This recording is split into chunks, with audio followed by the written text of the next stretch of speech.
ke materi tuberkulosis ya. Indonesia merupakan negara epidemis ya. Maaf, negara endemis tuberkulosis. Jadi tuberkulosis seperti yang kita tahu ini adalah penyakit ya saluran nafas yang disebabkan oleh Mycobacterium tuberculosis utamanya. Yang mana dia akan menyerang paru dan organ-organ lainnya. Etiologinya Mycobacterium tuberculosis yang transmisinya droplet percikan dahak ya.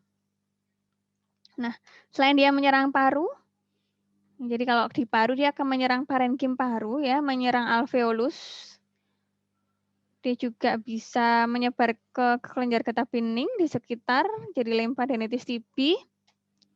Kemudian dia juga bisa terjadi di organ selain paru ya, seperti kulit atau skrofuloderma. Terus selaput otak ya, jadi meningitis TB, TB tulang ya, TB pleura, TB abdomen ya, jadi ada bisa menyerang abdomen, kelenjar limfe, dan saluran kemih atau urogenital. Jadi kapan kita curiga dia tuberkulosis? Kalau dia batuk berdahak lebih dari 2 minggu ya, kronis batuknya. Terus demamnya sumar-sumar, berat badan dan nafsu makan menurun. Ada keringat malam hari juga ya. Nah, teman-teman sudah tahu ini ya. Dari pemeriksaan fisik, inspeksi, sebenarnya kalau dari inspeksi gerak dadanya bisa normal sih, ya kecuali kalau dia mungkin ada efusi pleura karena TBC ya, mungkin ada yang tertinggal. Dari palpasinya, maka stem frame itu akan meningkat karena dia menyerang alveolus ya. Ingat tadi kalau alveolus ada infeksi, ada cairan, maka stem frame itu naik gitu. Terus kalau dari perkusi, karena ada cairan, maka cairan-cairan infeksi akibat tuberkulosis, maka perkusinya redup. Nah, dari auskultasi, suara nafas polanya akan berubah menjadi bronkofesikuler atau bronkial. Kemudian dari auskultasi ada suara nafas tambahan yaitu rongki basah. Ya. Dari pemeriksaan penunjang utama untuk tuberkulosis adalah pemeriksaan bakteriologis, yaitu gold standarnya tetap kita kultur sampai menemukan bakteri TB, yaitu dengan medium Lowenstein Janssen, tapi kultur itu butuh waktu paling cepat 1 bulan ya. Kultur ini butuh 2 bulan seringnya. Itu lama banget ya kalau kita nunggu kultur mah pasiennya keburu meninggal ya. Nah, sehingga kita untuk diagnosis, kita pemeriksaan bakteriologis menggunakan putum BTA, bakteri tahan asam, dari sampel dahak SP saja ya, sekarang sewaktu dan pagi hari. Sudah bukan SPS, tapi kita sudah cukup 2 kali aja, yaitu dahak sewaktu dan dahak pagi hari. Selain putum BTA juga kita bisa melakukan TCM, tes cepat molekuler, ya, gen expert untuk mengetahui untuk mencari DNA dari bakteri TBC dan mengetahui apakah dia masih sensitif obat-obatan lini pertama atau sudah resisten.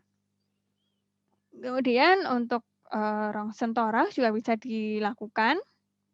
Ini untuk melihat gambaran TBC-nya ya, nanti kita bahas seperti apa. Oke, jadi pemeriksaan bakteriologis ya utamanya yaitu dengan pemeriksaan pengecatan bakteri tahan asam. Kalau dia ada bakteri TB bentukannya seperti ini merah ya. Nah, interpretasinya ini ya, kalau negatif tidak ditemukan per 100 lapang pandang, kalau Scanty ini sedikit sekali ya, 1-9 bakteri per 100 lapang pandang. Gitu. Nah, begitu seterusnya ya, teman-teman hafalkan yang plus 3. Plus 2 ya, plus 2. Yaitu 1-10 bakteri per lapang pandang. Itu sudah plus 2. Oke. Nah, gold standarnya menggunakan kultur di medium Lowenstein Janssen, gambarnya seperti ini, dia akan membuat koloni kuning ya. Warna hijau kekuningan. Oke. Nah, ini yang penting ya, alur diagnosis dari tuberkulosis paru. Ini saya bahas yang dewasa dulu karena nanti akan berbeda dengan anak ya. Jadi kalau pasien yang terduga TB, yaitu tadi kapan kita menduga dia TBC tadi ya gejalanya? Demam, sumber-sumber ya, batuk, berdahak lebih dari 2 minggu, penurunan berat badan dan keringat malam hari. Maka kita lakukan pemeriksaan bakteriologis dulu, yaitu pemeriksaan BTA, sampel dahak sewaktu dan pagi hari, dan pemeriksaan TCM, tes cepat molekuler gen expert. Apakah harus keduanya? Ya, harus keduanya. Kalau punya akses ya. Insya Allah sih akses untuk TCM itu sudah cukup banyak ya. Insya Allah semua center bisa mengakses pemeriksaan ini. Jadi dua-duanya kita periksakan. Nah, kalau tidak memiliki akses boleh cuman BTA saja. Tapi kalau dia adalah kasus terduga TBC yang dia kambuh, yang dia tertular dari TB resisten obat, yang dia juga ada HIV-nya, jadi kan kalau orang HIV dia imunnya turun, cenderung dia juga terkena TBC ya. Jadi kalau pasien TB yang dia kambuh lagi misalnya, atau pasien TB yang dia tertular dari orang yang TB-nya adalah TB resisten obat dan pasien TB dengan HIV, maka wajib TCM-nya. Nggak boleh ditawar ya, gimana pun caranya harus mengirim sampel untuk pemeriksaan TCM. Oke. Nah, dia akan terdiagnosis ya, terkonfirmasi secara bakteriologis itu bila salah satu pemeriksaan ini positif. Jadi nggak harus dua-duanya sih ya. Jadi salah satu saja BTA atau TCM positif, dia terdiagnosis ya. Nah, kalau untuk TCM itu hasilnya adalah apakah bakterinya ditemukan ya, apakah positif atau negatif. Dan kalau dia ditemukan bakteri, maka juga dievaluasi apakah masih sensitif terhadap rifampicin, yaitu obat TBC lini pertama, atau sudah resisten. Gitu ya. Kalau sudah resisten, maka kita lanjutkan ke uji sensitivitas antibiotik yang lain untuk mengevaluasi dia resisten obat jenis yang mana. Kalau misalnya dari BTA dan TCM itu negatif ya, kita bisa evaluasi melalui fotorongsen. Tapi ini hanya berlaku pada dewasa, tidak berlaku pada anak ya. Jadi kalau pada dewasa kita boleh evaluasi dari fotorongsen. Kalau dari fotorongsen mendukung gambaran TB, maka kita bisa mendiagnosis sebagai TB terkonfirmasi klinis. Jadi itu pertimbangan dari klinisi. Kalau misalnya bakteriologisnya itu negatif, tapi kalau dari fotorongsen yang mendukung TB, maka boleh kita diagnosis TB terkonfirmasi klinis. Ya. Nah, maka kalau sudah terdiagnosis, kita obati ya dengan obat OAT, obat antituberkulosis lini 1.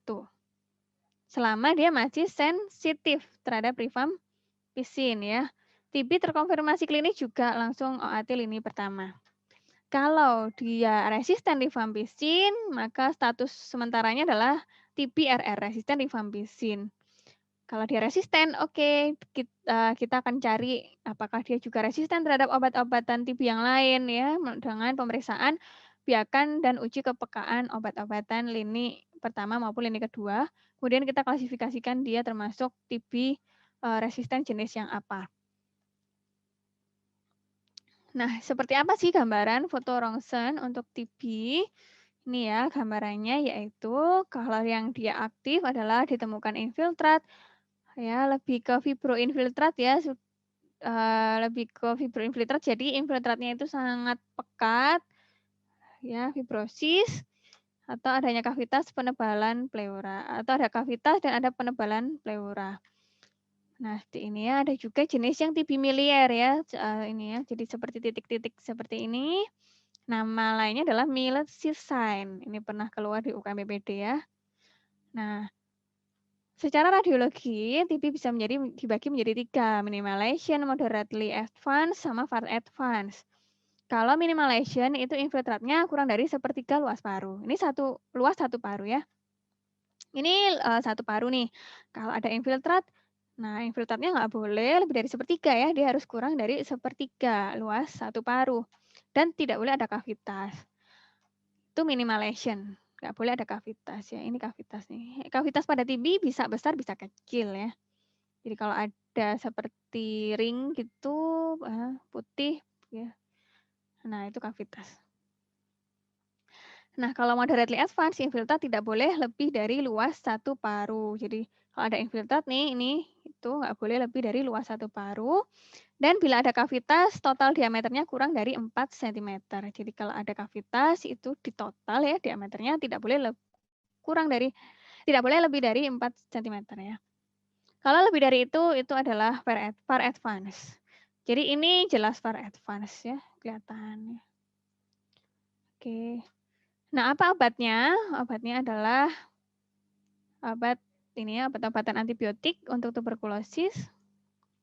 Lini pertama ada HRZES ya. H itu isoniazid atau INH, R-nya rifampicin, Z-nya pyrazinamid, S-nya streptomycin, E-nya ethambutol.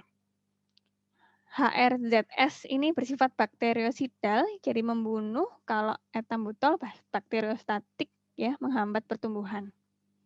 Lini kedua, nah utamanya ada 2 ini, tapi lini kedua ada banyak banget ya. Contohnya adalah ada kanamycin, amikacin, ini obat injeksi. Kemudian ada fluoroquinolone. Fluoroquinolone contohnya adalah levofloxacin, ciprofloxacin ya. Ini lini kedua. Ya, jadi yang lebih efektif adalah lini pertama ya. Lini kedua itu kurang efektif. Jadi kasihan ya pasien yang resisten obat-obatan, dia dikasihnya lini kedua tapi ya kurang efektif. Tuh, jadi maksimalkan di lini pertama. Kalau HRZE ini diberikan secara oral yang diminum, kalau streptomycin diberikan secara injeksi intramuskular. Nah, kalau dia ini menurut Pedoman Nasional TB 2017, kalau dia masih sensitif terhadap rifampicin ya, nggak ada resisten obat, maka kita tata laksana OAT lini pertama. Pada dewasa ada 2 kategori 1 sama kategori 2. Kategori 1 diberikan selama 6 bulan, yaitu diberikan 2 bulan HRZE, 2 bulan HRZE minum setiap hari, 4 bulan HR3. 4 bulan minum isoniazid dan rifampicin 3 kali seminggu. Senin, Rabu, Jumat, Selasa, Kamis, Sabtu. Itu ya. 2 bulan fase intensif, 4 bulan fase lanjutan. Diberikan kategori 1 yaitu pada kasus baru ya, pasien TB ekstra paru atau pasien TB paru beta negatif dengan X-ray toraks positif ya. Jadi kasus baru. Nah, kalau kategori 2 diberikan untuk 3 kategori, yaitu pasien kambuh, ya sudah pernah pengobatan TB sembuh, kemudian kambuh lagi. Yang kedua gagal pengobatan, yang ketiga lost to follow up, putus berobat ya. Kambuh gagal putus kita berikan kategori 2. Kategori 2 diberikan selama 8 bulan, 3 bulan fase intensif yaitu diberikan 2 bulan minum HRZE setiap hari dan diinjeksi streptomycin setiap hari. Jadi pasien-pasien kategori 2 itu ke vaskes ya, boleh ke klinik, boleh ke puskesmas untuk injeksi. Tuh, jadi bokong kanan, bokong kiri setiap hari gitu sampai 2 bulan. 1 bulannya HRZE aja tanpa injeksi streptomycin. Itu fase intensifnya ya, ada 3 bulan. 2 HRZES plus 1 HRZE. Kemudian masuk ke fase lanjutan 5 HR3E3. Jadi 5 bulan minum HR 3 kali seminggu dan ethambutol 3 kali seminggu. Nah, kan obatnya banyak. Nah, pemerintah kita bikin namanya KDT atau FDC, fixed dose combination atau kombinasi dosis tetap. Jadi dalam 1 kaplet ada 4 obat ini ya.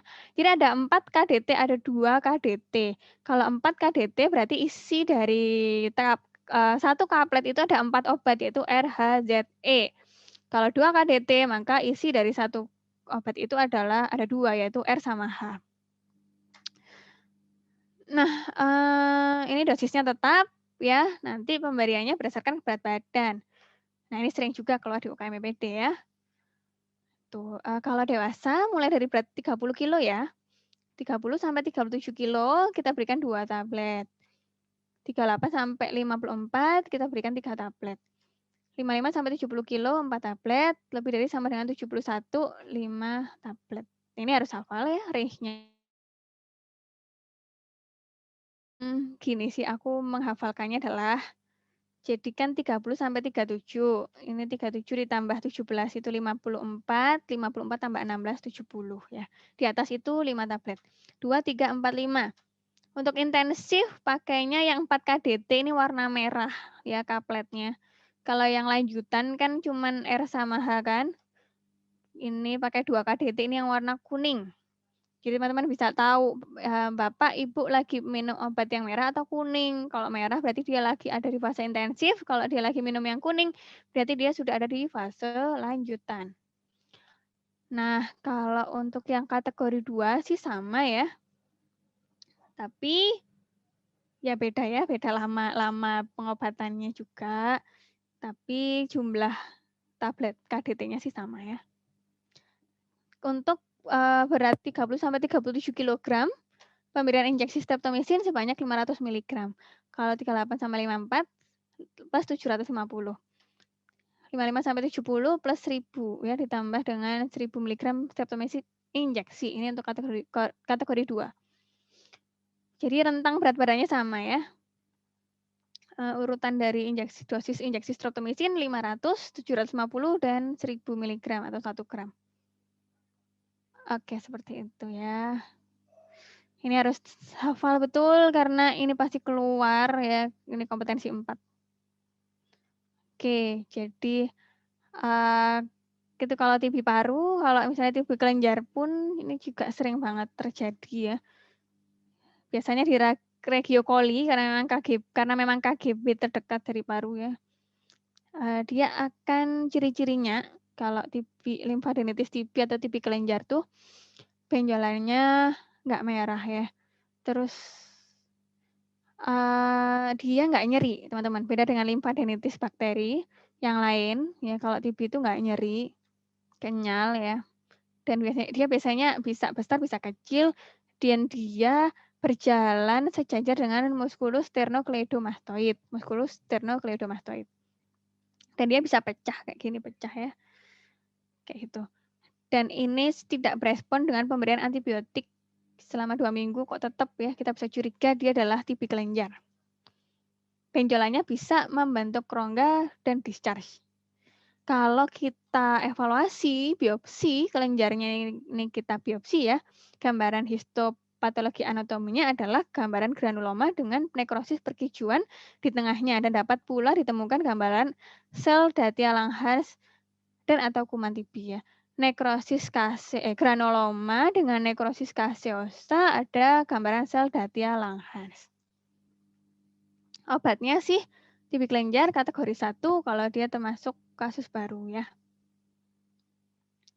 Oke, kemudian bagaimana evaluasinya? Evaluasinya untuk kategori 1 akan diberikan selama 6 bulan. 2 bulan fase intensif, 4 bulan fase lanjutan. Kalau kategori 2, 8 bulan ya, 3 bulan fase intensif, 5 bulan fase lanjutan. Untuk evaluasi pengobatan kita gunakan pemeriksaan BTA, bukan TCM. Untuk evaluasi ya, BTA. Karena kalau TCM sih pasti terdeteksi bakterinya. Nah, kalau untuk evaluasi kita pemeriksaannya adalah BTA untuk lihat dia berapa jumlah bakteri di situ. Nah, pemeriksaan BTA kita lakukan di akhir fase intensif, bulan ke-5 dan akhir pengobatan. Akhir fase intensif, bulan ke-5 dan akhir pengobatan. Jadi, kalau kategori 1, akhir fase intensifnya adalah bulan kedua kan. Kalau kategori 2, akhir fase intensifnya adalah bulan ketiga. Nah, bulan ke-5 sama-sama diperiksa ya, baik kategori 1 maupun kategori 2, bulan ke-5 sama-sama diperiksa. Dan akhir pengobatan, kalau kategori 1, akhir pengobatan di bulan ke-6, kalau kategori 2, akhir pengobatan di bulan ke-8. Kalau pengobatannya itu efektif, orangnya itu benar ya minum obatnya, harusnya di akhir fase intensif ini PTA-nya sudah negatif, ada konversi. Seharusnya. Tuh. Kalau dia masih positif, maka masih boleh dilanjutkan pengobatannya, ya. boleh dilanjutkan ya pengobatannya meskipun dia masih positif di akhir fase intensif. Kemudian kita cek lagi di bulan ke-5. Nah, kalau di bulan ke-5 BTA-nya positif, kita anggap dia adalah gagal pengobatan. Kalau gagal pengobatan, kita nggak bisa lanjut ya, pengobatannya ke stop. Kita evaluasi ini dilanjutkan ke kategori 2 atau dia sudah mengalami resistensi obat-obatan ya. Kalau di akhir pengobatan dia BTA masih positif, jelas dia gagal pengobatan juga ya. Nah, ketika kita evaluasi BTA, maaf ya. Ketika kita evaluasi BTA ini, kalau hasilnya masih positif di bulan berapapun kita evaluasi, ya 2, 5, 6 atau 3, 5, 8 ini dia positif, maka lanjutkan dengan pemeriksaan lanjutkan ya, jika pasien tidak konversi atau pasien gagal lakukan pemeriksaan TCM, tes cepat molekuler. Gitu, karena pasien-pasien yang masih positif ini, ya itu kita harus kenapa kok dia masih positif ya? Ya kita harus curiga, jangan-jangan dia resisten, nggak mempan nih obatnya gitu, resisten terhadap OAT. Itu ya, jadi kalau misalnya akhir bulan kedua masih positif atau akhir bulan ketiga masih positif, lanjutin pengobatannya tapi periksakan TCM. Ternyata kalau TCM-nya sudah resisten ya nggak bisa kita lanjutkan dengan OAT lini pertama ya. Jadi TCM baru dilakukan kalau BTA masih positif. Nah ini ya, jadi ketika kita sudah tahu bagaimana cara evaluasi pengobatannya, kita jadi bisa menentukan ya jenis kasus. Pasien disebut sembuh bila BTA negatif pada akhir pengobatan dan pemeriksaan sebelumnya. 2 kali pemeriksaan ya, BTA negatif baru disebut sembuh. Kalau pengobatan lengkap, itu dia menyelesaikan pengobatan, tapi di akhir pengobatan dia tidak cek BTA. Gitu. Ya, dia menghabiskan obatnya, tapi di akhir pengobatan dia nggak cek BTA. Disebut gagal pengobatan kalau BTA bulan ke-5 masih positif atau lebih. BTA bulan ke-5 atau lebih masih positif. Kalau meninggal ya dia meninggal karena sebab apapun. Kalau lost to follow up yaitu tidak minum obat 2 bulan berturut-turut. Kalau tidak ada evaluasi ini pasien pindah. Kalau pasien lost to follow up ya putus berobat, kita stop obatnya, kita masuk kategori 2. Tapi jangan lupa tetap diperiksakan TCM karena pasien yang tidak rutin berobat itu ini ya cenderung jatuh ke kondisi resistensi obat ya. Kan kita juga tahu ya meskipun bukan obat TBC kalau antibiotik tidak diminum sesuai dengan aturan maka kan cenderung mengalami resistensi. Gimana sih kalau diet berobat tidak teratur ya? Kalau tadi disebut putus berobat kalau dia tidak minum obat lebih dari 2 bulan berturut-turut. Kalau kita nemu pasien seperti ini ya kita periksakan ulang BTA-nya dan TCM. Oke, kalau misalnya terbukti masih ada BTA-nya masih positif dan dia nggak resisten, kita bisa menggunakan OAT lini pertama. Ya, boleh bisa kategori 1, bisa kategori 2. Kalau misalnya dia sudah minum lebih dari 1 bulan untuk obat sebelumnya dia sudah minum lebih dari sama dengan 1 bulan, ya masuk ke kategori 2. Gitu. Kalau dia minum obat sebelumnya masih kurang dari 1 bulan, bisa kita ulangi dari awal.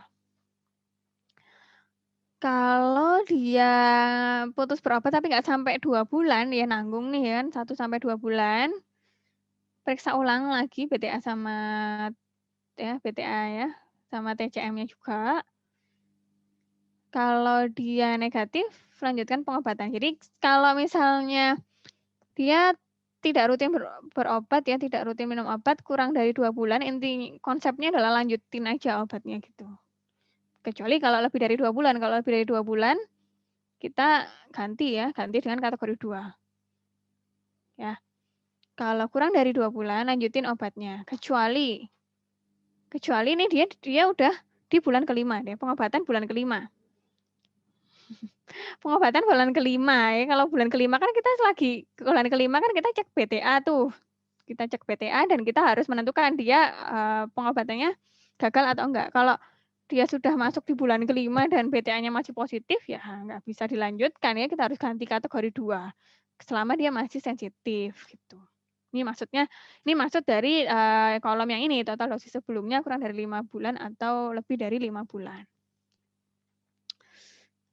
Ya, paham ya? Jadi bulan kelima kan waktu kita cek BTA gitu ya, waktunya kita cek BTA gitu. Kalau di bulan kelima, pada saat ini itu di bulan kelima dia masih positif, ya berarti dia gagal pengobatan. Nggak bisa kita lanjutkan obatnya, kita ganti dengan kategori yang lain, kategori 2. Tapi kalau kurang dari itu bisa kita lanjutkan dulu obatnya dan evaluasi sesuai dengan aturan yang tadi ya, bulan-bulannya. Oke, jadi prinsipnya adalah kalau lebih dari 2 bulan, maka kan termasuk putus berobat, ganti kategori 2. Kalau kurang dari 2 bulan, maka lanjutkan pengobatan dosis yang tersisa. Kapan kita curiga dia adalah TB resisten obat?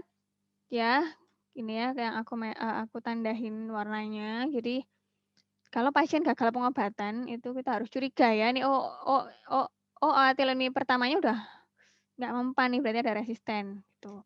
Atau dia tidak ada konversi BTA-nya. Jadi BTA-nya masih positif di bulan kedua ya.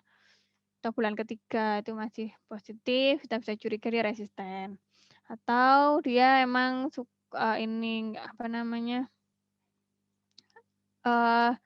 relapse ya, kambuh, kemudian dia putus berobat tadi ya, nggak minum obat lebih dari 2 bulan, kita bisa curiga dia resisten, makanya cek TCM-nya ya. Kemudian dia tertular dari pasien TB dengan resisten obat. Ya dia juga cenderung TB-nya resisten obat gitu ya. Atau pasien-pasien dengan koinfeksi HIV, kita curiga dia resisten obat. Jadi bisa masuk ya logikanya ya, ada gagal ya. Kalau gagal pengobatan jelas dia kita curiga resisten. Tertular dari resisten obat jelas dia juga kasus resisten. Berobat tidak teratur, putus berobat, itu bikin resisten. Atau pasien dengan HIV. Atau pasien kambuh, kalau kambuh kan berarti curiga nih bakterinya juga sudah resisten ya. Oke. Nah, TB-RO atau resisten obat itu ada ini ya, klasifikasinya ada monoresisten, poliresisten, multidrug resisten, TB XDR, pre-XDR, dan TB resisten rifampicin. Jadi gini teman-teman, kalau TCM ya, tes cepat molekuler itu dia hanya bisa mendeteksi resistensi terhadap rifampicin, nggak bisa mendeteksi terhadap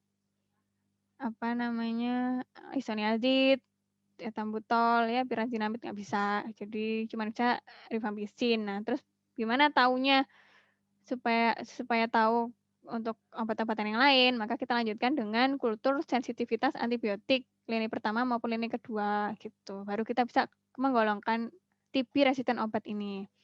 Kalau setelah dikultur nih, ternyata dia hanya resisten terhadap salah satu obat lini pertama, maka namanya TB monoresisten. Satu kan mono ya.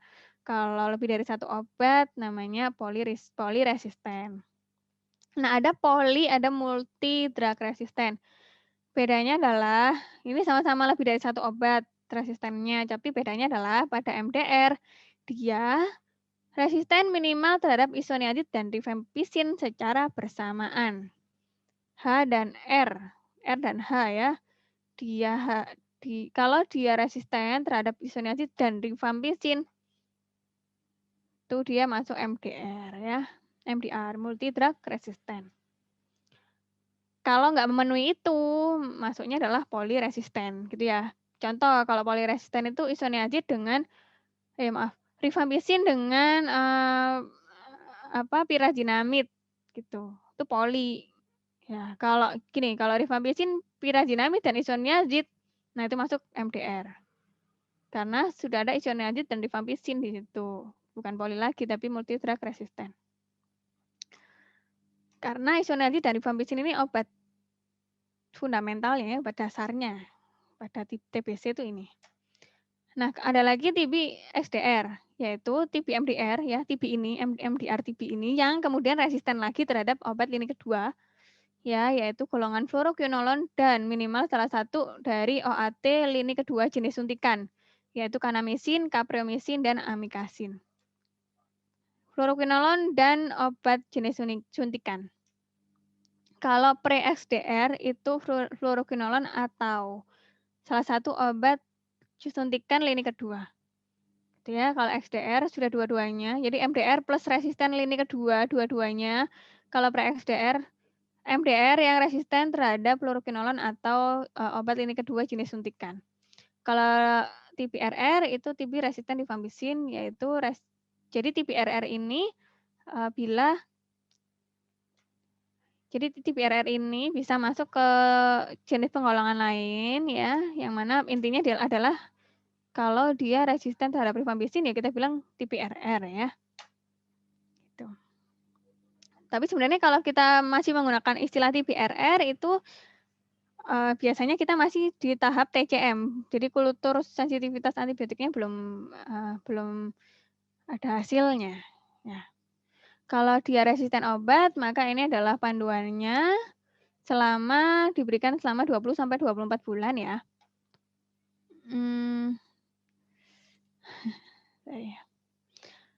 Ini jadi 8 bulan diberikan injeksi kanamisin, 12 bulannya nggak ada injeksi gitu.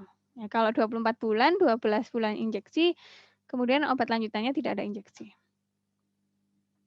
KM itu kanamisin, LFX itu levofloxacin, ETO itu etionamid ya, CS itu sikloserin, pirazinamid, etambutol, isoniazid ya. Nah, obat-obatan TB juga ada efek sampingnya ya, ini juga sering ditanyakan. Oke, untuk lini pertama, obat-obatan TBC itu mual ya teman-teman, mual, nggak nafsu makan. Kalau dia mual ya tata laksananya adalah obatnya diminum sebelum tidur biar mualnya nggak begitu terasa, atau obat diminum bersamaan dengan sedikit makanan. Nah, efek samping yang lain ini ya, ada nyeri sendi. Jadi kan ada HRZE ya, HRZE.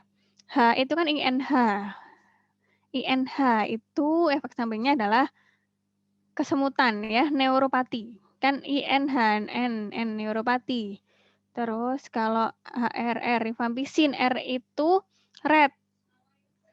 Jadi bikin urin warna kemerahan. Tuh, terus RHRZ, Z itu pirazinamid ya.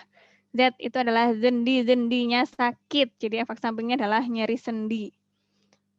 E itu berasal etambutol ya, efek sampingnya adalah buto ya, buta warna, atau bisa ambil E-nya, E itu kan eye ya, jadi ada gangguan penglihatan. Kemudian S itu seimbang ya, berhubungan dengan seimbang, ada gangguan keseimbangan, dan keseimbangan juga berhubungan dengan pendengaran. Jadi ada gangguan pendengaran, gitu ya, gampangannya ya, teman-teman untuk mempelajari efek samping. Nah, selain itu juga obat OAT itu bikin hepatitis indus. Ada efek samping yang lain ya, hepatitis indus OAT. OAT indus hepatitis, maaf. Jadi HRZ itu bisa bikin gangguan fungsi hati ya, terus. Tuh, yang paling hepatotoksik adalah Z, pirazinamid. Begitu dia hepatotoksik, pirazinamid tidak boleh diberikan. Jadi urutannya HRZ, yang paling ringan hepatotoksiknya adalah H, paling berat adalah Z. Ya. Semua efek samping yang mengenai panca indera, kasus alergi, gangguan fungsi hati dan ginjal, ini adalah efek samping mayor. Di luar itu, efek samping minor ya. Yang bikin gangguan fungsi ginjal adalah rifampicin, teman-teman ya. Kalau yang bikin gangguan fungsi hati ada 3 HRZ. Gitu ya. Jadi ingat ya, semua efek samping yang mengenai panca indera itu efek samping mayor. Oke. Nah, bagaimana tata laksananya? Semua efek samping mayor itu tata laksananya adalah OAT-nya dihentikan dan dilakukan tata laksana terhadap efek samping yang timbul ya. Jadi harus hentikan OAT kalau timbul efek samping mayor. Kalau timbul efek samping minor, di atas tetap dilanjutkan obatnya, nanti di atas ditambah obat-obatan untuk mengatasi ya. Kalau nyeri sendi, tadi ya efek samping pirazanamid dikasih anti nyeri. Kalau neuropati kita kasih neuroprotektan ya, vitamin B6, pyridoxine 1 kali 50 sampai 75 miligram per hari. Kalau urin warna kemerahan cukup diedukasi ya, ini urinnya kemerahan karena hasil metabolisme obatnya. Jadi Bapak Ibu jangan khawatir gitu ya, jadi diedukasi. Oke, nah itu dewasa ya, kalau anak-anak ini berbeda ya, untuk alur diagnosisnya. Oke, jadi kapan sih kita curiga dia adalah kasus TB pada anak? Bila ada 1 atau lebih gejala berikut ya, ada batuk lebih dari sama dengan 2 minggu, demam lebih dari sama dengan 2 minggu, berat badan turun atau tidak naik dalam 2 bulan sebelumnya, malaise lebih dari sama dengan 2 minggu, yang mana gejala ini menetap walau sudah diberikan terapi yang adekuat. Gejala tersebut menetap walau sudah diberikan terapi yang adekuat, ya. Nah, kalau ada 1 dari gejala ya, bila ada gejala maka kita lanjutkan ke pemeriksaan bakteriologis tetap ya. Jadi, pemeriksaan utamanya adalah pemeriksaan bakteriologis ya, yaitu dengan PTA dan TCM. Kalau memang positif, ya sudah, dia adalah TB anak terkonfirmasi bakteriologis. Kalau dia negatif atau tidak dapat diperiksa. Jadi memang pengambilan sputum pada anak-anak ya, pengambilan dahak pada anak-anak kan sulit ya, anak-anak itu disuruh mengumpulkan dahaknya, jadi memang bisa nih, nggak bisa diperiksa. Tapi sekarang bisa sih ya, kita pakai kumbah lambung atau diindus, itu bisa. Nah, kalau misalnya dia negatif atau tidak bisa diperiksa, maka barulah kita lakukan scoring TB anak. Ya, teman-teman ingat ya, jadi kalau nggak bisa dilakukan pemeriksaan BTA atau TCM, ya, atau hasilnya memang negatif, baru lakukan scoring TB anak. Kalau dari pemeriksaan bakteriologis itu sudah positif, nggak perlu susah-susah scoring TB. Ya sudah tegak diagnosisnya ya. Oke, scoring TB anak itu butuh akses foto rongsen dan uji tuberkulin. Kalau dia nggak ada akses ya, selama dia ada kontak erat dengan pasien TB paru, kita diagnosis langsung sebagai TB anak klinis ya. Jadi penting sekali ya riwayat kontak ya. Jadi kalau ada kontak, ya sudah kita diagnosis aja sebagai TB anak klinis ya. Kalau tidak ada kontak, maka kita berikan antibiotik lain selama 2 minggu terus evaluasi ya, evaluasi gejalanya, oke. Nah, kalau kita bisa lakukan scoring TB anak, kalau jumlah dari skornya lebih dari sama dengan 6, maka terdiagnosis TB anak klinis. Tapi pun kalau dia kurang dari 6, ya, meskipun dia kurang dari 6, tapi uji tuberkulinnya positif dan atau ada kontak TB paru ya, selama ada kontak ya, pokoknya kalau ada gejala dan ada kontak, nah ini ya kita diagnosis sebagai TB anak klinis. Oke, apa saja sih skornya? Ada berapa nih? 8. 8 poin ya. Ini singkatannya ya. Sebentar. Oke. Ada TB anak DEB. T-nya tuberkulin, B-nya BTA positif kontak, A-nya ada gizi buruk, N-nya nodul bengkak tulang sendi, A-nya ada infiltrat, K-nya KGB membesar, D-nya demam lebih dari sama dengan 2 minggu, B-nya batuk lebih dari sama dengan 3 minggu. Jadi kalau tuberkulin positif, maka dia skornya 3. Kalau ada kontak dengan BTA positif, skornya 3, maaf.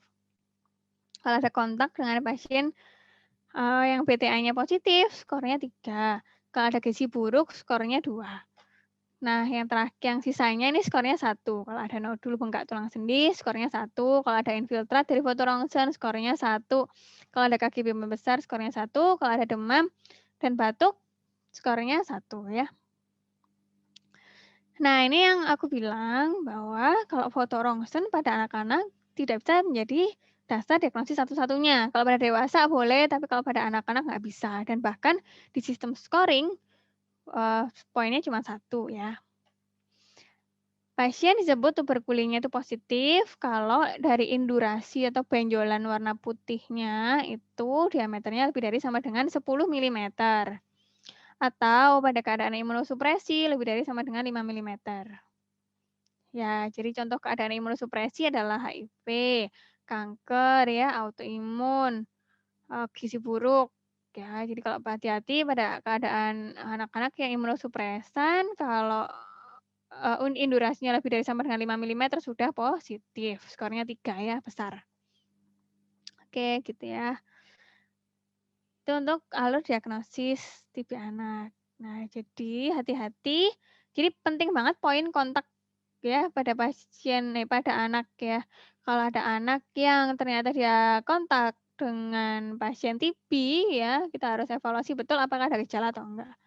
Kalau ada gejala maka masuk ke diagnosis ya. Kalau ada gejala ya kita diagnosis ya kan dia sudah ada gejala. Tapi kalau nggak ada gejala, kalau nggak ada gejala dan ada kontak, maka kalau dia usianya kurang dari 5 tahun atau HIV positif, berikan profilaksis isoniazid selama 6 bulan sambil evaluasi tiap bulan. Dia memburuk atau enggak ya, ada timbul gejala atau enggak. Kalau dalam perjalanan pemberian profilaksis atau pencegahan dengan isoniazid ini dia timbul gejala, ya kita harus masuk ke alur diagnosis lagi. Alur diagnosis TB anak ya. Jadi diberikan, profilaksis isoniazid kalau dia kontak plus ada, kontak dan tidak ada gejala TB, tidak ada gejala ya. Dan dia usianya kurang dari 5 tahun atau, dia HIV positif. Pengobatan OAT pada anak itu tidak ada kategorinya, ya tergantung dari keparahan. Kalau semakin parah maka, fase lanjutannya lebih panjang ya, bisa sampai 10 bulan. Nah, untuk kombinasi dosis tetap pada, obat TB di anak itu berbeda ya, untuk berat badannya juga. Jadi ini ada 3 KDT, jadi isinya kalau pada anak dia isinya cuma 3 RHZ, etambutolnya itu disendirikan karena etambutol menyebabkan gangguan penglihatan, bisa diberikan bisa tidak ya. Nah, pemberiannya seperti ini ya, dimulai dari 5 kilo, 5 sampai 7 itu 1 tablet ya, 5 sampai 7, kemudian 8 sampai 11 2 tablet, begitu seterusnya ya. Cara cara menghafalkannya adalah 5 tambah 3 itu 8, 8 tambah 4 12, tambah 5 17, tambah 6 23, tambah 7 30, tambah 3 4 5 6 7 ya. Di atas 30 masuk OAT dewasa. Oke, kita latihan soal. Tuan Paijo usia 65 tahun, keluhan batuk berdarah. Berdarah ya sejak 3 bulan yang lalu. Batuk disertai dahak kental, pasien juga mengeluh berat badan semakin menurun dan keringat pada malam hari. Pasien rutin minum OAT, sekarang pasien datang ke puskesmas karena jari tangan, kaki terasa kaku dan linu. Ada pemeriksaan fisik, ada tofus, dari lab asam uratnya 11. Manakah obat yang menyebabkan keluhan tersebut? Jadi dia sudah rutin minum OAT, terus jari tangan dan kaki terasa kaku dan linu ya, ada nyeri sendi. Maka obat yang menyebabkan keluhan tersebut adalah sendi-sendinya sakit ya, maka Z, pyrazinamide. Kalau rifampicin bikin kencing merah, kalau etambutol bikin gangguan penglihatan, kalau streptomycin bikin gangguan keseimbangan dan pendengaran, kalau isoniazid and neuropati perifer.